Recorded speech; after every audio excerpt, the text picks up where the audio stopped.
నాది 40 ఏళ్ల రాజకీయ అనుభవం. సంపద సృష్టిలో నేనే నెంబర్ 1.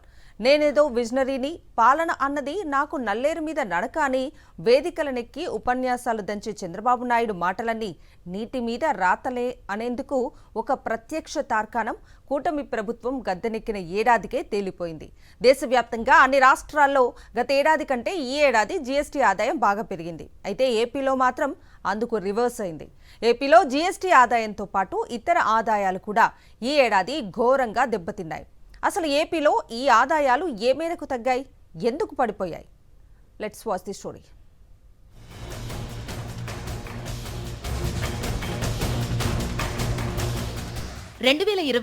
ఎన్నికలకు ముందు సంపద సృష్టి గురించి ఎన్నో మాటలు చెప్పిన చంద్రబాబు ఆ సృష్టి విషయంలో పూర్తిగా చతికిలబడ్డారు.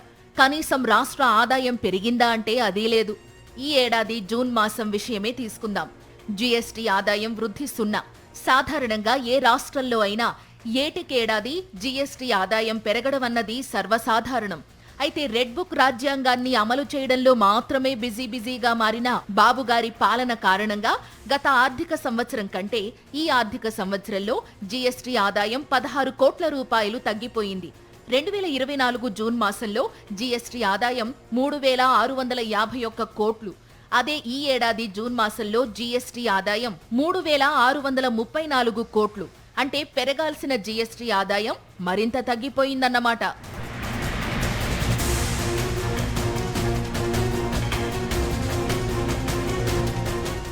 ఈ ఏడాది జూన్ మాసంలోనే కాదు, మేలో కూడా అదే పరిస్థితి.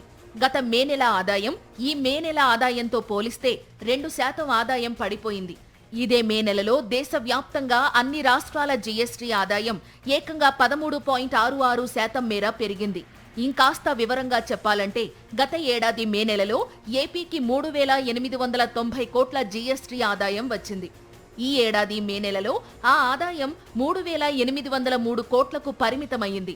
గత ఏడాది ఏప్రిల్ నెలలో ఏపీకి జీఎస్టీ రూపంలో 4,850 కోట్ల రూపాయలు వస్తే ఈ ఏడాది మే నెలలో అది 4,686 కోట్లకు పడిపోయింది.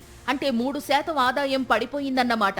అటు పొరుగు రాష్ట్రాలైన తమిళనాడు, తెలంగాణ, కర్ణాటక, కేరళ రాష్ట్రాల్లో జీఎస్టీ ఆదాయం పెంచుకుంటే కూటమి పాలనా తీరుతో ఏపీలో మాత్రం ఆదాయం అట్టర్ ఫ్లాప్ అయింది.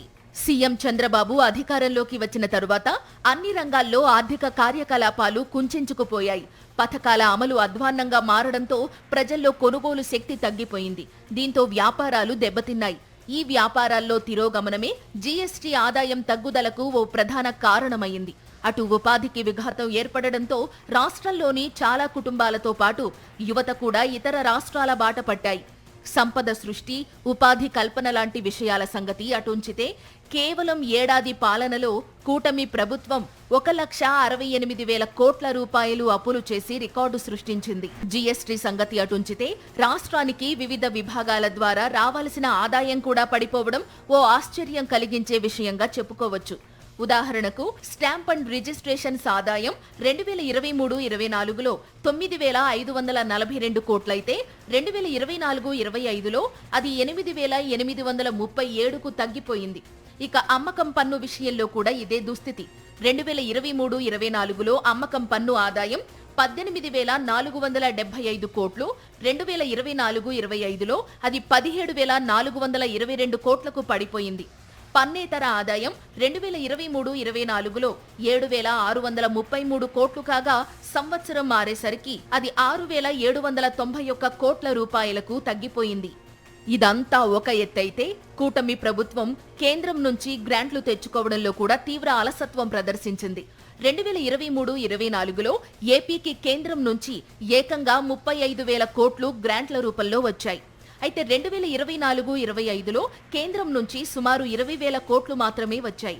దీంతో రాష్ట్రంలో రెవెన్యూ లోటు పెరిగింది, ఆర్థిక లోటు పెరిగిపోయింది. పాలకులుగా గద్దెనెక్కిన నేతలు రాష్ట్రాభివృద్ధి విషయాన్ని పక్కన పెట్టి అస్తమానం పగలు, ప్రతీకారాలు, కక్షలు, కార్పణ్యాల వైపు దృష్టి సారిస్తే ప్రజా ప్రయోజనాన్ని తుంగలో తొక్కి పక్కదారులు పడితే తలెత్తే దుష్పరిణామాలు ఎలా ఉంటాయో తెలిపేందుకు ఆంధ్రప్రదేశ్ రాష్ట్రంలో నెలకొన్న ఆర్థిక దుస్థితే ఓ ప్రత్యక్ష తార్కాణం. ఖచ్చితంగా ఈ వెనుకబాటుకు కూటమి పాలనా వైఫల్యమే ప్రధాన కారణమంటున్నారు ఆర్థికవేత్తలు. ఈ వైఫల్యం రాష్ట్ర ప్రజలను మరింత అప్పులపాలు చేయనుంది. సగటు మనిషి జీవితం మీద పెనుభారానికి దారితీయనుంది.